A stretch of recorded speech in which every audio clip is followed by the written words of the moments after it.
This past Friday was Sunflower Night at Providence Park.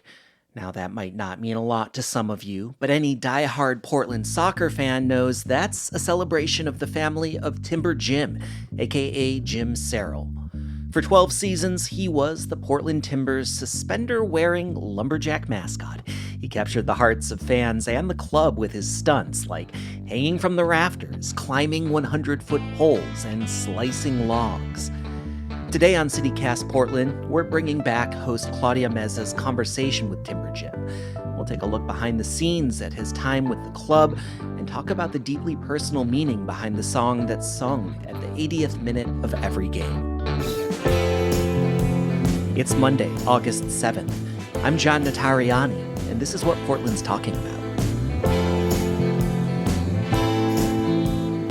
Jim, thanks so much for joining us. I've been wanting to meet you for quite some time. I heard that you don't consider yourself a mascot. What's up with that? Well, mascots, generally speaking, wear, suits. Mm-hmm. They're inside of a big fuzzy suit or something like that. And they don't interact.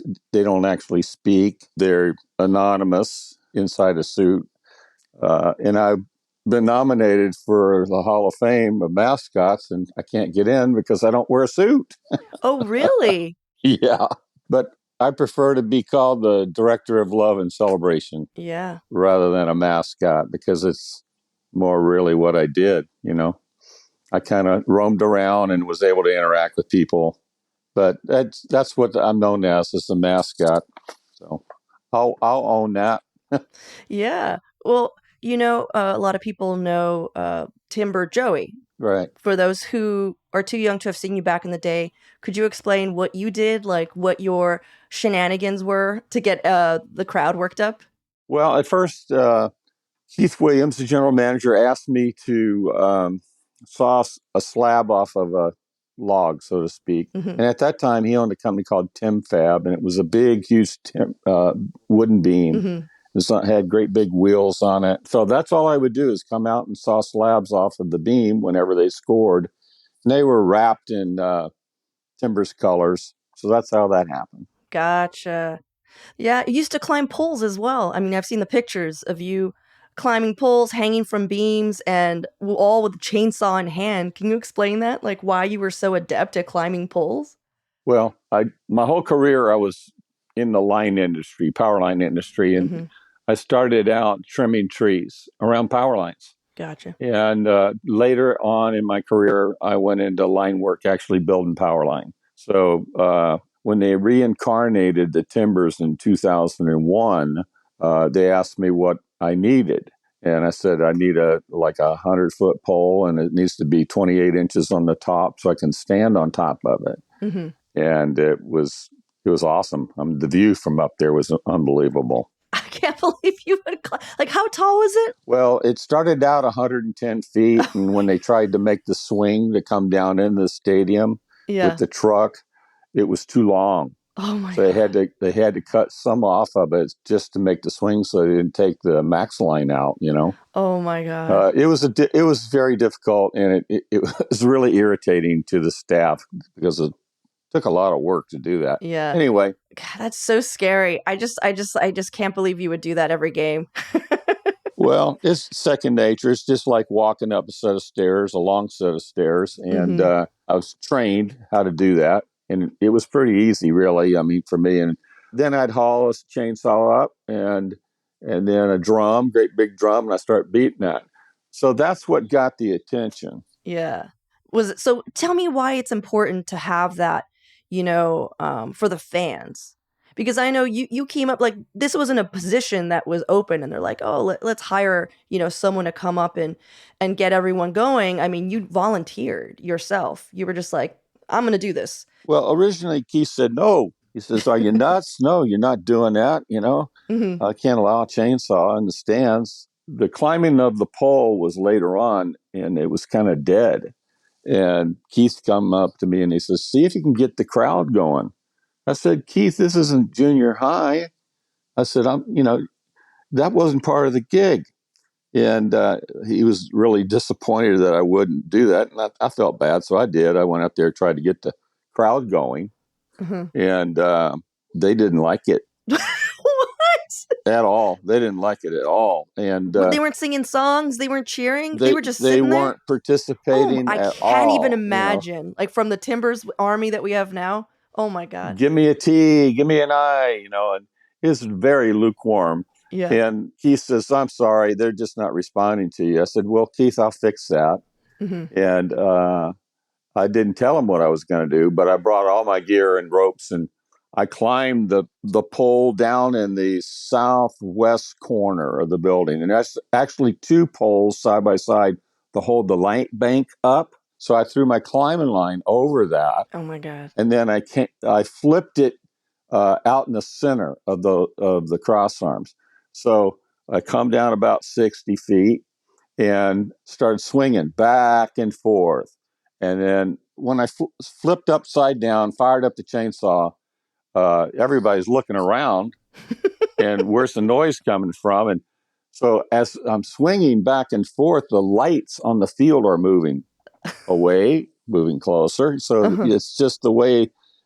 So that was it. That was the game changer. So how do you think that changed how Portland embraced soccer? Because I think you kind of made it a party, you know?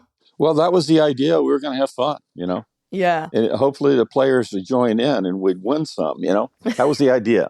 But no, what I did is I kind of took the momentum of a play, you know. Let's say Hmm. I wouldn't fire the saw up all the time. I'd just wait for like a corner kick. And then when they scored, I cut a slab off of a log and then I'd walk around the stadium. So we Hmm. kind of extended the celebration time.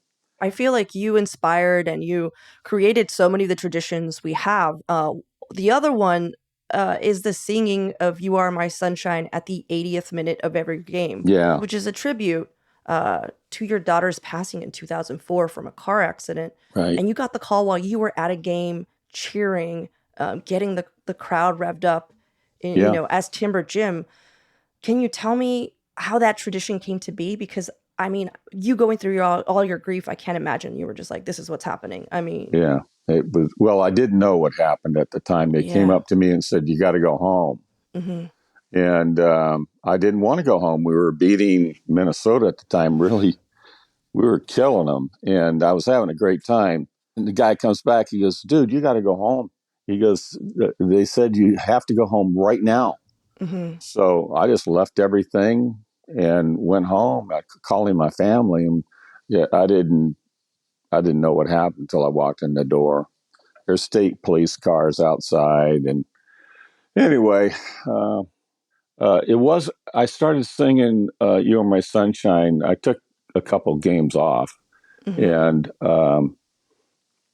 when I came back, I just didn't want to get in front of the crowd. But Yeah. they scored a goal. So I cut a slab off and I went up there and I held it up. And I started singing You Are My Sunshine because that was Hannah's favorite song. And uh, oh my God, you know, Yeah. Did everyone joined you? oh, it was very emotional, Hmm. and everybody's crying. Did you let them know that was Hannah's favorite song? Later, yeah, Yeah. I just went out there and belted it because I felt like she could hear it if we sang it. You know, the Yeah. Army's pretty loud. The army is pretty loud. Sometimes they can be jet engine loud. You can't even hear yourself think. But anyway, it was a very tender moment, and then they just kept singing it, and they still sing Hmm. it today. And so it, for a long time, it felt like I was at a funeral. Yeah, I heard that you did it once and you were like cool, but then people loved doing it. I'm sure it was they loved doing that with you, but I heard that you weren't that into it. You were just like, "All right, I did it once. I don't want to relive this every game." Um No, I it's changed. It's not about me. It's about the song is a tribute to the team. You know, at one point I felt like this is enough. You know, but they kept singing it, and Diane and I see the song in a different light. so your feelings changed about the Yeah. tradition because and then it became more about the team and it was no longer about your personal loss. Is that what I'm Yes. hearing? Yes. Yeah, it really is. And the team really wrapped Diane and I up, the Army and Your wife Diane. yeah. And we just, it was a life-changing moment. We're going to take a quick break here. We'll be back with more from Timber Jim in just a moment.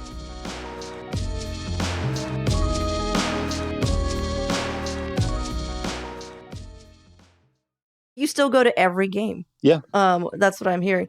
What's that like for you? Love it. I mean, I don't know anybody that has lifetime season tickets, you know. And it's not just for the Timbers, it's for the Thorns. And I really love it, you know. It's pretty much what I do. So what are your interactions like with fans now? Well, people come by. We're on the ADA rail, and we're right off the side of Section 107, which is where the bulk of the Timbers Army originated. Now it's all the way, it's all the way around the north end. And I don't know how many people are in there, but I would say at least 5,000. Yeah. And now they have what are called capos, and they're the ones that lead the songs, and yeah, they're human metronomes. Yeah. But do you still occasionally lead "You Are My Sunshine"? I do, and I've cut ceremonial slabs, and recently I got up and we were winning. The thing about trying to work with a crowd, you have to have a sense of timing. Mm-hmm. Mm-hmm. And like you wouldn't fire up the chainsaw if there was an injury on the field. But a corner kick or getting ready for a penalty shot, you fire up the chainsaw and people are you can't even hear the saw. There's so many people are going nuts. And then after you cut the slab, then you just pack it around. I packed it around the stadium, and I love going, and I'll go until the day I die. You know. So I'm hearing that you go see the Thorns as well, and I gotta be honest. Like, I love the Timbers, but I'm personally more of a Thorns fan because I really love seeing them play. Like, the Timbers are a party. You go, and if win or lose, you're having a great time. The Thorns, like, I think about their plays way after I'm done. Like, I'll think about, like, Heine doing something crazy for days. But they don't have that. I mean, I'm just going to use the M word. Like, they don't have a mascot. They have capos. They have, songs led. I mean, the energy's great, but they don't have that, like, Timbers fervor that you helped create, Jim. So I was just going to ask if, since you love the Thorns as well, what would be your idea for a powerful Thorns mascot? Like, if you had to choose, because I kept thinking, because, the Thorns, they have, the Riveters. Yeah. Like, what if every time they scored a goal, Rosie the Riveter got on some beam and, like, put on one of those, like, face masks when you're going to do some welding, and then she just riveted something. What do you think? And at the end, you see this beam, and there's, like, all the rivets are, like, however many goals that game. What do you think? I think that could work. It probably would work. I don't know. I think that those kind of things just have to be organic. They just have to happen. When I first climbed the light pole, I got in big trouble from the ER commission. I kept him out of it. I didn't want Keith Williams to get in trouble, but I did it. And then it became, oh God, we got to have him do this again. And then became every game. And then coming out of the rafters, that was another thing. And so I was kind of a troublemaker, I know, but you created the culture that we're all enjoying now. So, Jim, I just want to thank you for your service. Thank you. Thank you very much. I love it. It's awesome. It's kind of like watching, Joey's cutting slabs, and I love him like my own son, and but for watching somebody down there cutting those slabs, that was my gig. It's like watching somebody sleep with your wife, It's just not cool, But He knows that. I've told him about that. And You're just like, find your own thing, Timber, Joey. I'm just kidding. But I'm glad that survived, that tradition. I don't see it ever going away. It's so much photo candy, eye candy, Mm-hmm. And our goal celebrations are legendary. They're known around the world. I love being part of the lore. I love those people. They love me, genuinely do. I know what it's like to be wrapped up in the Timbers Army. Mm-hmm. And I am forever grateful. I can't even hardly talk about it without tearing up. Mm-hmm. For a long time, I couldn't mention his name without tearing up. But that's what it's all about for me. And I have to thank the Timbers Army. They're the ones that make it happen. They are the engine behind it.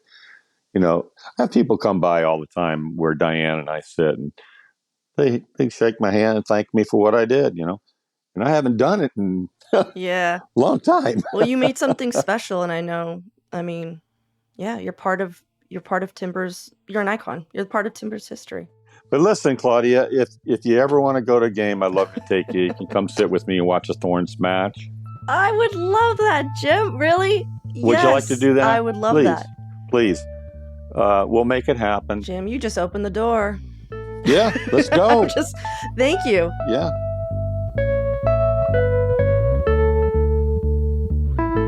Well, that's all for us today here on CityCast Portland. If you enjoyed the show, tell a friend about it or leave us a rating or a review. We'd really appreciate it. I'm John Notarianni, in for Claudia Meza. She'll be back tomorrow morning with much more from around the city. Until then, see you at Slim's.